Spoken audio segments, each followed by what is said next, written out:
This is Lisa from MobileTechReview, and now for something most clearly different. So in 2022, we've seen a lot of products whose next generation was pretty much the same as the previous generation.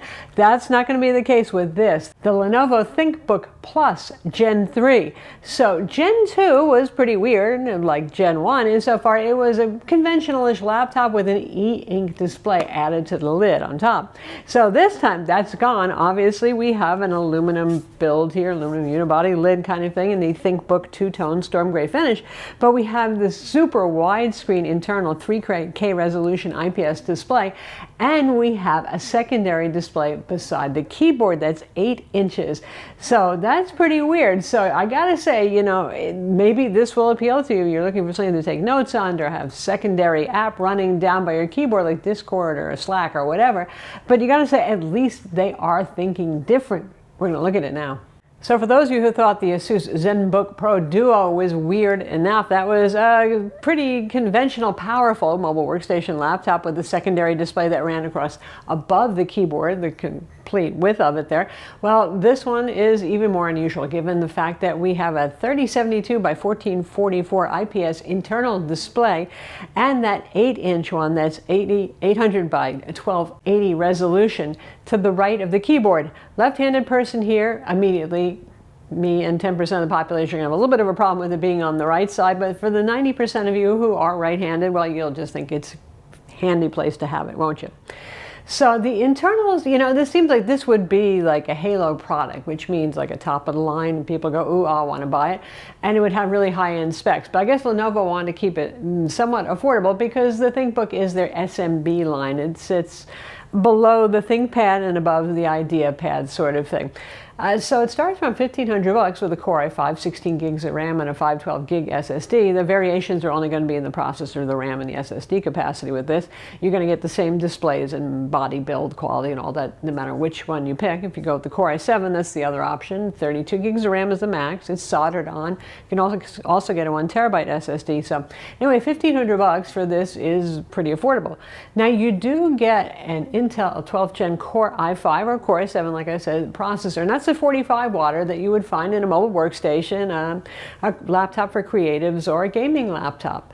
But there's no dedicated graphics, which I thought was surprising because they even have specific setups where they envision how you could put like your thumbnails for Lightroom in the smaller display down below and all that sort of thing. And I would like to have dedicated graphics for Premiere and for Lightroom and for Photoshop, ideally, if that was the target audience. I think this is more for prosumers who really watch a lot of widescreen movies and like having a second screen built in because you don't have room on the tray table, maybe in the airplane. Except for the fact that this is a 17.3-inch display, so that means it's a very wide laptop. So you're still going to take up some space on the airplane there. You better get friendly with the people next to you. There's that. The keyboard itself is 13-inch laptop-ish size because that display on the right is taking up space. We'll talk about all the functionality of that display, but just in case you're saying, oh, no number pad, well, guess what? You can just hit a button there on that display and you have the biggest number pad. It might be too big, actually, to be very quick if you're doing Excel jockey kind of stuff, but yeah, you can get one heck of a big number pad. One thing I do like is that both of these IPS displays are matte. They are touch. It means only the bottom one supports the Wacom AES 2.0 pen. So that's a rechargeable pen. It lives in the silo inconveniently on the back of the laptop where it recharges. It lasts for weeks to sometimes even months before you have to recharge it. So that's nice too for creatives and for note takers. Again, I think that that's really a clear use for this display on the keyboard deck area. Trackpad is quite wide. I found it a little hard to get used to the fact that it's centered below the keyboard, but you're kind of used to it being centered, relatively speaking, in the middle of the laptop, so I kept trying to click and end up right-clicking, but again, you'll get used to that sort of thing. Now, the display on the main display is a full P3 display. In other words, it has good wide color gamut on it, and it's quite color accurate. You can see the display test results on screen. Lenovo says it's 400 nits, and we actually measured it a little bit higher than that. The metrics on it are all good. This is nice. This is color accurate. If you are going to be using this for Lightroom or Photoshop or anything creative, you've got the tool here with this very wide screen. And the secondary display is 350 nits. And again, there's shortcuts. We saw Asus do some of this stuff with the ZenBook Pro Duo also. So you can do things like just, if you're dragging a window, you can see on screen right now what's going to happen here. It's a little, just drag it to that little shortcut and then it pops it down to the bottom window. So you just want to have File Manager open with a selection of files down below. You can do that. Like I said, Slack, Discord, anything like that. Reddit, you know, stuff that refreshes and you want to scroll through on the side. It makes sense given the fact it's quite portrait orientation mode there. And there are some other options you have as well. It can mirror just a portion of the main screen and act sort of as a magnifier. So they have some software, they have some functionality, and I don't know. I think most people are probably going to use it just to tuck away either tool palettes or some app that refreshes frequently down below, or the file manager, or for note takings with the pen. And it is certainly great for that as long as you're right-handed. That's quite nice. Different. Is this a problem the world had that needed to be solved? I don't know so much. I leave it up to you. Tell me in the comments what you think about it. Now for performance, this is a 12th gen 45 watt CPU. We expect a lot. And it underperformed a bit. That doesn't mean it feels slow to use. It doesn't feel slow to use, but benchmarking it compared to other laptops with the same CPU and class of CPU, it didn't perform as well. I would say that given the fact that this is relatively light and not too thick, it's 2 kilograms or 4.4 pounds, it's sort of built more like an Ultrabook. There's not a room for a lot of big, beefy fan cooling action here, even though there are no dedicated graphics. You just have Intel Iris Xe graphics on board. So it wasn't the strongest performer versus the competition. Like I said, it doesn't mean it feels terrible to use it, but I would keep that in mind. And again, that's a little bit of a heart for something that looks like it would be awesome for creatives where you might want max horsepower on it. The fans, if you're just tooling around doing light work or you're streaming video, you won't hear them. But if you're putting it to use, if you're benchmarking, if you are doing some imports or exports in Lightroom or Premiere, boy, the fans can get pretty loud. It's not annoying or whiny, but it sounds like a whole lot of whoosh of air happening. I mean, yeah, you can really hear them. Now when it comes to the upgradability, it's more like an Ultrabook. The RAM is soldered on. It's DDR5, 4800 megahertz. Again, you can get it with 16 or 32 gigs of RAM, but you can't upgrade it yourself.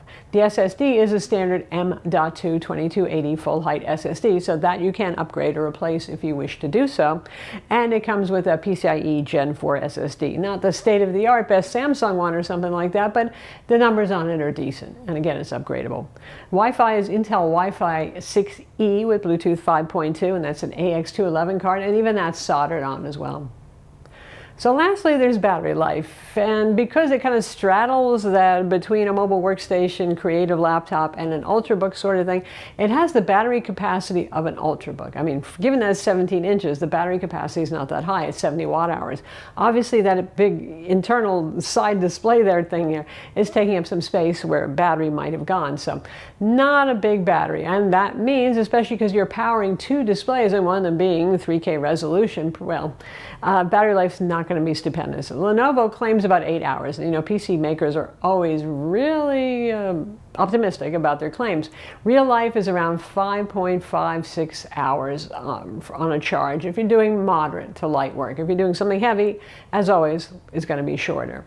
It does come with a USB-C charger, which is nice, and you have a Thunderbolt 4 port on the back. You have 2 USB-A and HDMI, and you have a second USB-C 3.2 Gen 2 slot on the side as well. Oh, of course, a headphone jack as well. Okay, to take the bottom cover off, Torx T5 screws. They're all visible around the outer edge. You probably don't really have to take the pen out, but I did. And then you pry off from the back. The clips are pretty strong on this, and metal bottom cover right here. And here are the internals. So here we have 2 fans, decent cooling solution considering there's no dedicated graphics there. The Wi-Fi card is here, soldered on right there, the Intel AX211 card. This is the M.2 SSD that is socketed, so you could upgrade that if you want. Again, RAM is soldered on the motherboard, so no upgrading that. We have stereo Harman Kardon 2-watt each speaker is firing down, and they sound pretty good. They actually have some bass. In fact, you can see that's a pretty good sized speaker. So for multimedia use, certainly it's a pleasant enough experience. And here is the battery, and it is, well, 69.3 watt hour. Lenovo calls it 70 watt hour, close enough. So that's what we've got for our internals.